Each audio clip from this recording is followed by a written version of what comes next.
Hello and welcome to Agents of Nonprofit. I'm Alexander Lapa, and I normally talk to everyday superheroes helping nonprofits.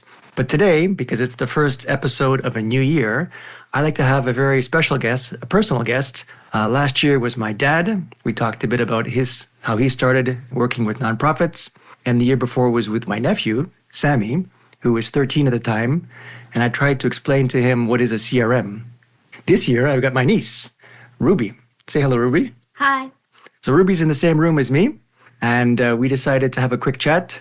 The topic today is going to be mostly about AI, but before we get into those kinds of details, I was curious, Ruby, if you can share with people, what grade are you currently in? I'm in 6th grade. And I'm going into secondary school next year. So secondary school, for those that don't know, that means high school, because we have sometimes American listeners, and they use the word high school instead. So how old are you? I'm 11 years old. Awesome. And you're turning 12 in February. Yep. Cool. And just to give people an idea about what you are and what you're doing, so you're going to school, what other kind of interests or hobbies do you have? Is reading a hobby? Definitely. Well, I read a lot. And I know you've got Kindles and you've got real books. Any preference between the two? Not yet, because I just got my Kindle, so I don't really know the difference. Okay. And then you also like horses. Yeah, I do. I do horseback riding. Once a week, I believe, right? Or twice a week? Once a week. Once a week. Any other interests you want to share with our listeners? Things that you like to do? You like hanging out with your friends? Yeah. I like watching shows on my iPad. Mm-hmm. I don't do much these days. Well, your school is taking up most of your time, so that's normal. Okay. Now, we had a conversation a few weeks ago in the car when I think we went on some kind of trip together, you, me, and Sammy, and the topic of AI came up, and I know that you were telling me that you were a bit concerned about AI. And on this show, I do talk about AI from time to time because I find that it can really help nonprofits with a lot of the things that they need to do. And this conversation really isn't so much about nonprofits themselves, it's more really about AI.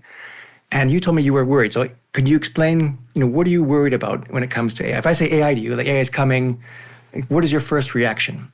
My first reaction is to think about how in stores like Dollarama, AI is like becoming like robots and replacing cashiers and stuff like that. Okay, so you're worried more about the robotic side of AI, like actual people or machines that look like people, or are you worried about AI like the Terminator kind of a thing, or are you talking about stuff like AI supercomputers? Well, I'm scared that it takes people's jobs away and that people lose money and stuff like that. So I agree with you for the most part. I mean, they are taking jobs away. If you look in the past, however, every single time that there was a technology revolution, people found new jobs to do. For example, when the horse and carriage existed, people had to take care of the horses, right? Because that was how people got around. And then when cars started, all the people that knew how to take care of horses, they lost pretty much their jobs. Same thing with the printing press, right? People used to write the news on paper, and then they came up with a device that did it automatically for them. So they had to transform their job into something that's more modern. Well, I was going to ask, do you think that could be the same for this, or do you feel it? Like, do you agree with what I just said? Like, there are some times where things change, technology brings in new ideas, and then people have to adapt to that new technology. I agree with that, but I think that if there's too much technology like AI, people won't find jobs as much because more jobs will be replaced and, well, they'll be missing a job. So, I mean, I do agree with you. Like I said, the biggest industry, I don't know exactly the percentages, but I know a lot of Americans, one of the primary jobs for Americans is truck driving. And AI, as you know, with self-driving cars, is taking over. At some point, no one will be driving anymore, and AI will be driving on the road. So all these truck drivers, which is a very large profession in the US, they will not be able to work anymore. So I'm hearing stories today how they're telling truck drivers to learn how to program, how to code, to be able to prepare for the upcoming change. But I also agree with you in the sense of this seems to be a huge change. It's many times larger than any other change that happened in the past. And there might be a lot of people that will lose their jobs and who might not have or might have a harder time finding new ones.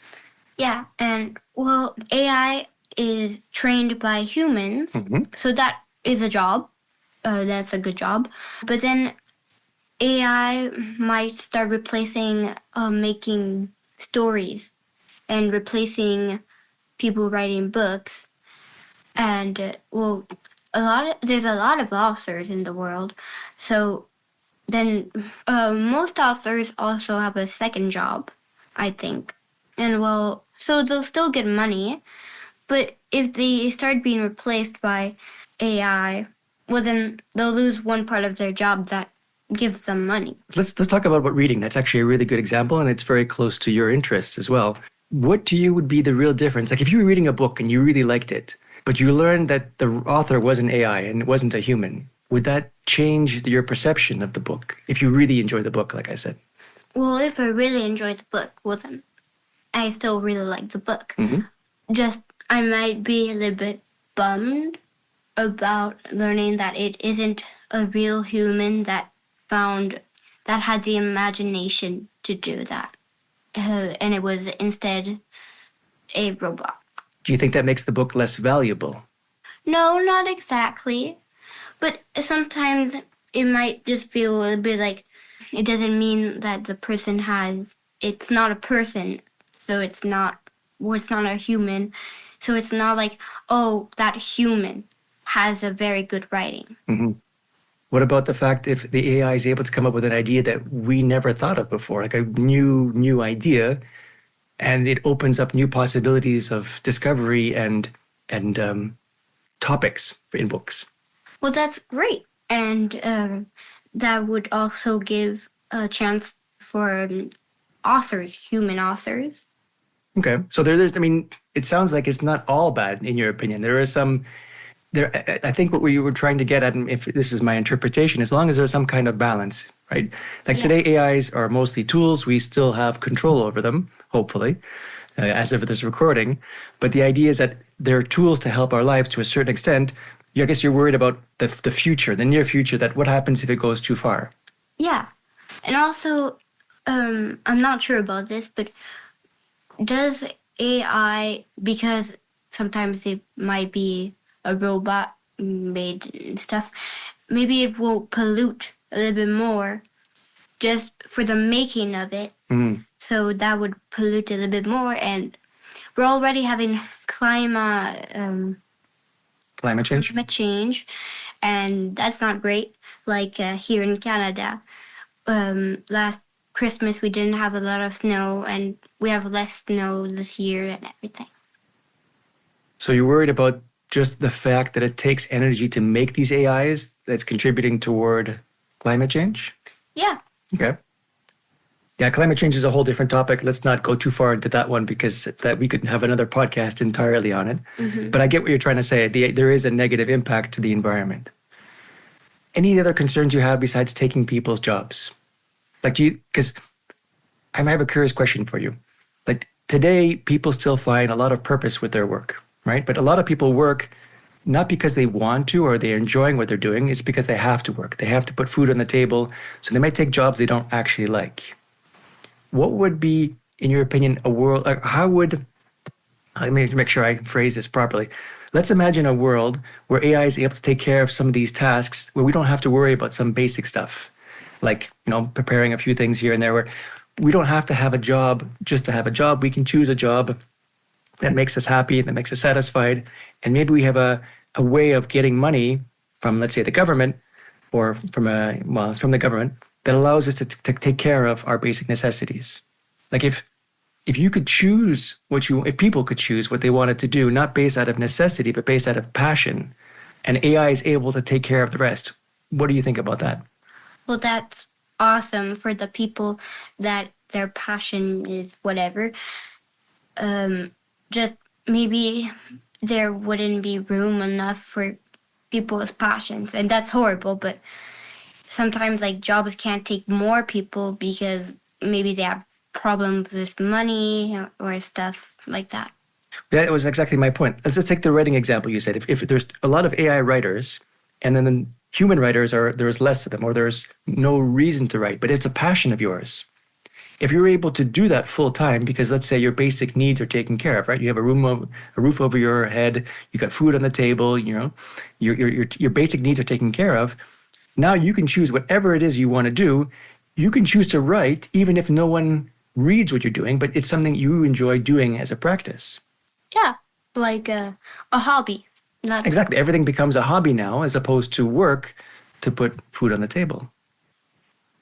Yeah, but wouldn't you need also another job to give you money for to keep having food on the table and keep taking care of your roof? But that's what I'm saying. Yeah, there is a concept called UBI, Universal Basic Income. And basically, the government gives you an amount of money every month to be able to put food on the table and take care of your roof. Now, if you want to make more than that, you have to find a job that allows you to make more, but it's enough that takes care of your basic needs. Have Well, you ever heard of UBI before? no. Yeah, there's a few countries in the world, a few cities in the world that are experimenting with it now, and I know there's limited success. But if AI takes all the jobs, and I believe at some point in the future that will happen, where there's no need for humans to work because AI can do everything for us, then everything becomes a hobby. And you're right, you need to have some way of having money to do what you need to do. So that's why they're experimenting with this concept called UBI. Well, if it works, uh, the UBI, well, that's good for people. And if in the future AI takes over all the jobs, but you can still do your hobby and still have a roof on top, that's great. But what if you don't have enough money and you want to go on a vacation, a nice vacation that you want to go to, Hmm. and you don't have enough money for that? You still have to pay for that. Right. But at the same time, it's true that you might be paying an AI or something if it's an AI working in the hotel or something. Well, that's an interesting idea. Yeah, I mean, there's definitely, and there's definitely problems that still need to be resolved. We haven't figured out everything, but I'm trying to ease your fears basically by saying that yes, there is legitimate reasons why we need to be concerned about AI, but there's also a lot of benefits as well. If we are able to all do our own passions, and your passion might be to sit on the couch and watch TV all the time, if you really, really want to. But the idea is that you're able to really do what you want to do as opposed to what you have to do. I think that's a pretty cool idea.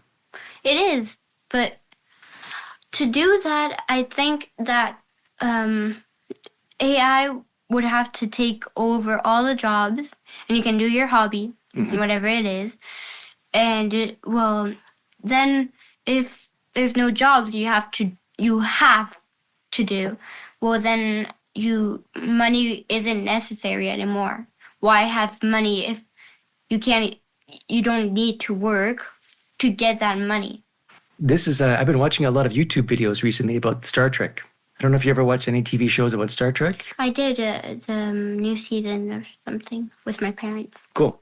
So in that future, and they consider this world, this future, to be a utopia, a perfect society or almost perfect society. And in Star Trek, there is no money. They don't deal with money at all because they have what's called a replicator that can build them or create anything that they want.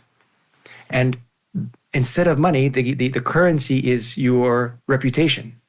If you're a good person, you do good work, you do hard work, then you will find successes in life. But if you sit on the couch all day and watch Netflix, for example, then you've got low credit and you won't be able to exchange or get the things you actually want. I would love to see that kind of society in the future. I think it's a very awesome target to shoot for, but that would completely change how business works across the world. So it'd be interesting to see if we could ever get there. I'm not sure it'll happen in my lifetime, maybe in yours, but the idea is it's a goal to aim for.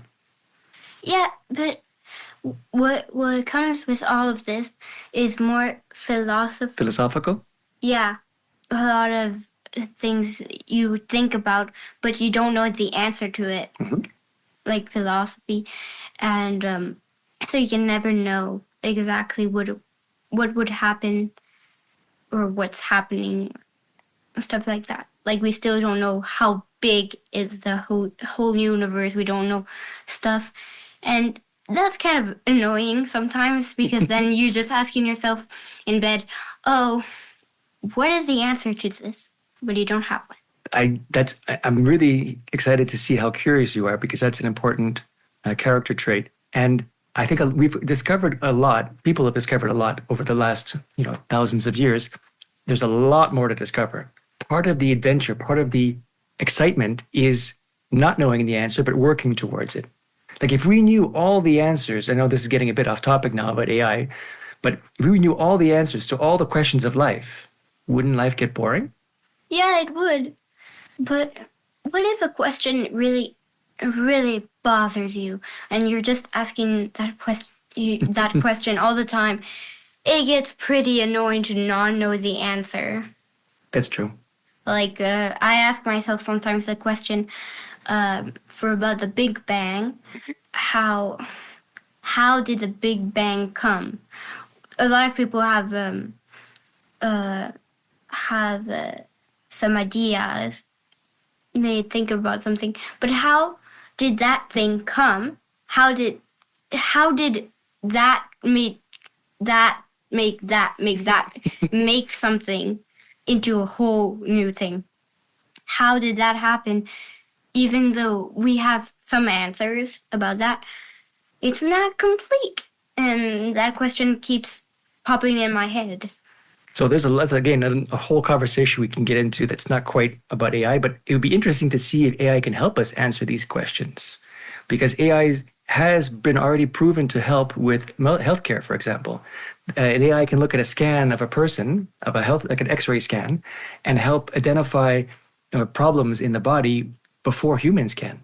So one of the benefits and the positive outcomes of AI is it's going to help us a lot with medicine and answering questions about and finding new cures, for example, to diseases.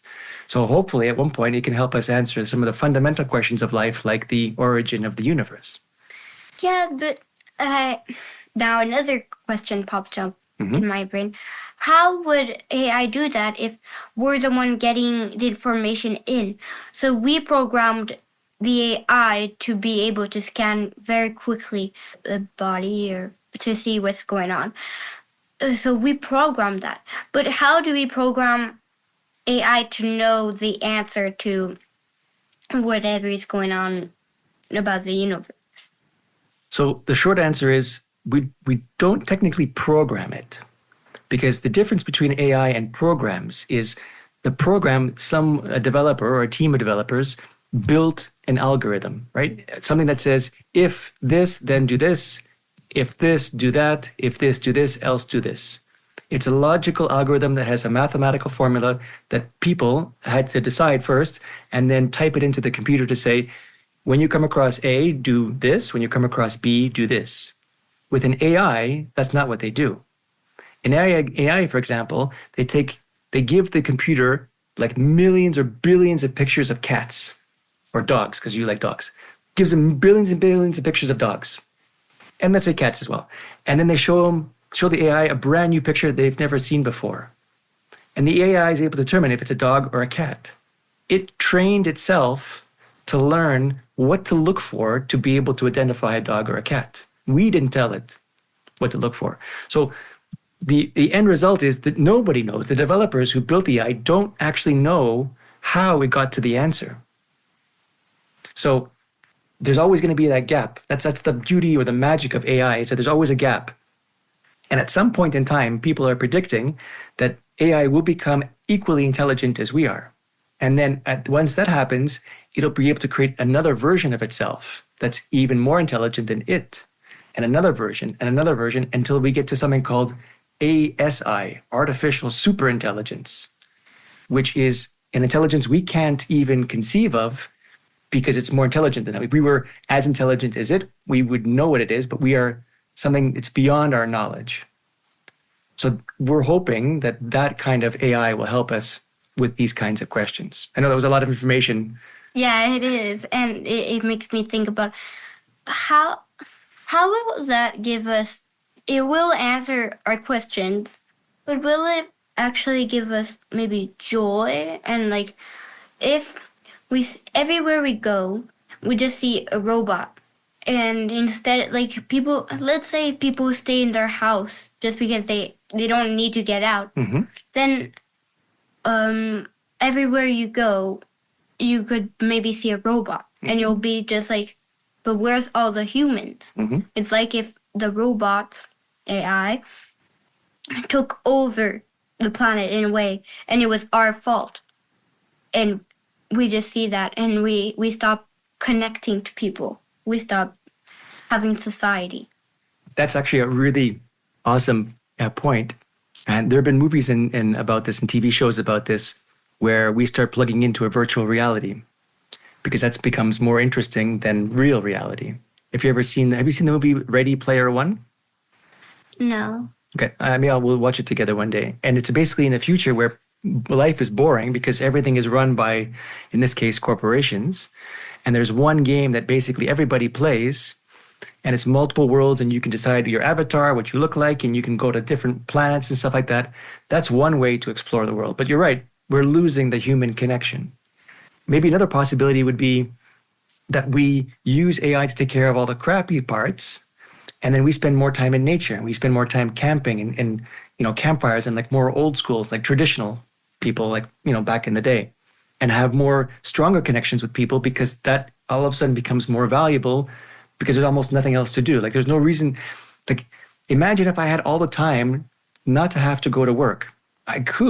We could decide to spend more time together, to play more together, to do more, not just you and me, of course, I'm talking about people in general, to spend more time together because we don't have to worry about going to work. That's a good point. So the idea is that, in an ideal sense, of course, we don't know what's going to happen, but as an optimist, I can say that, with luck and with everything else that's going for us, AI should make our life easier, or can't, let's say, make our life easier to free us up to do the things that we want to do, spending time with friends, spending time with family, doing hobbies that we really enjoy.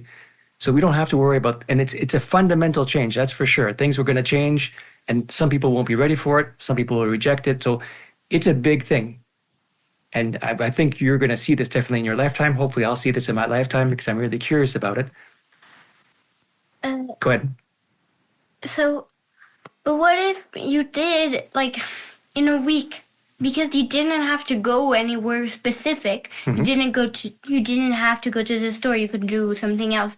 And you went on vacation, you traveled the whole world. Mm-hmm. Well, Earth, the whole Earth.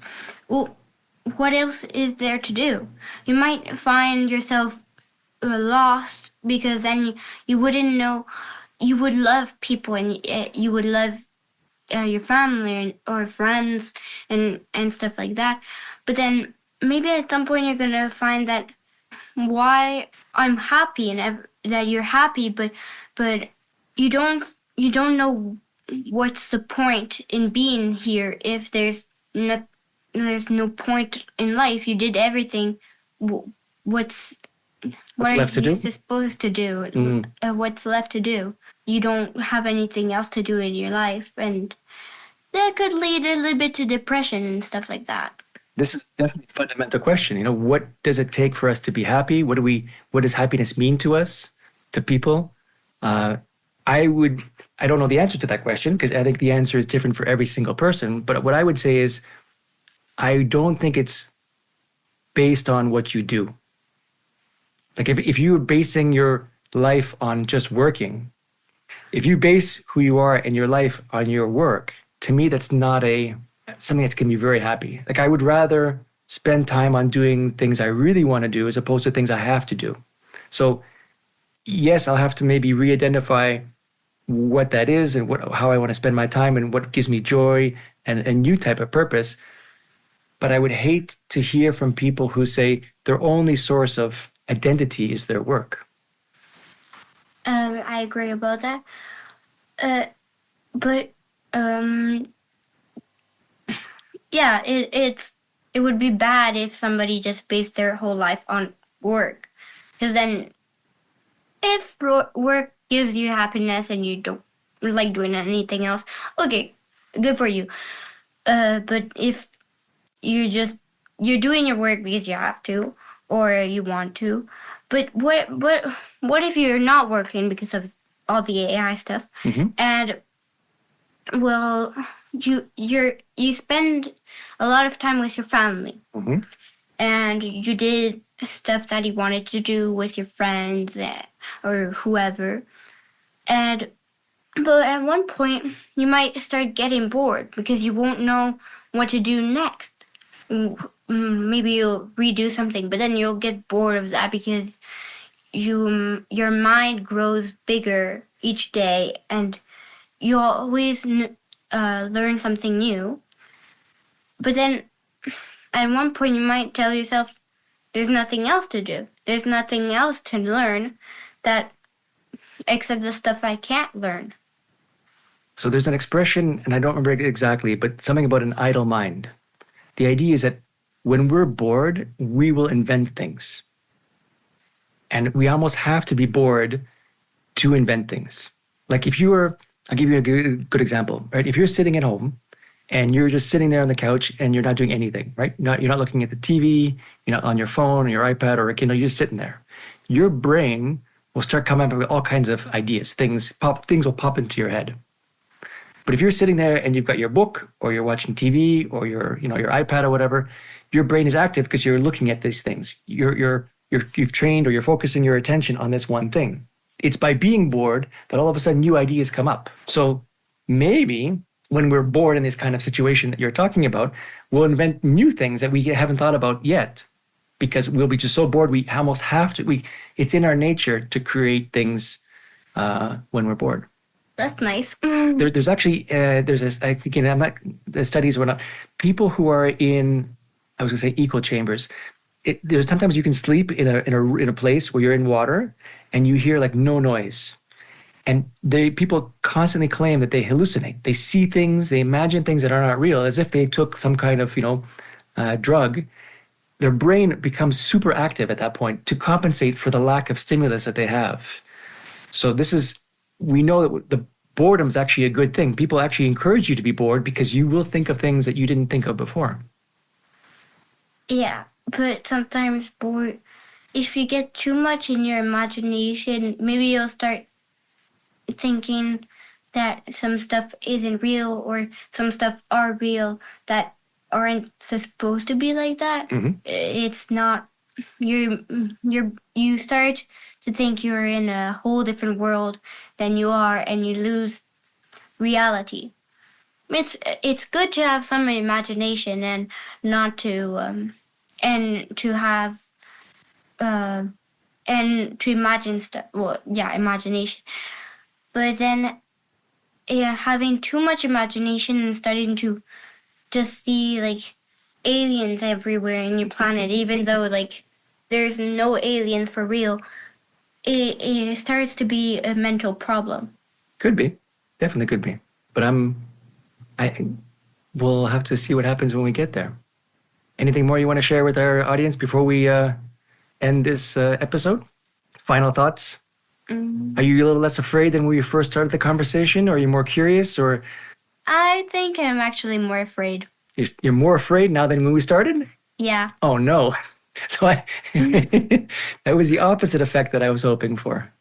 Well, it's just because I find that I ask myself a lot of questions and then they actually start to scare me. Asking myself too many questions like that. Cannot ask too many questions. Keep asking questions.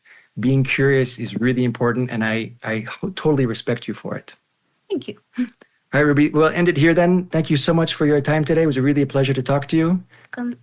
All right, that's it for this week. And next week, we continue with our regularly scheduled episodes with a regularly scheduled format. Thanks so much.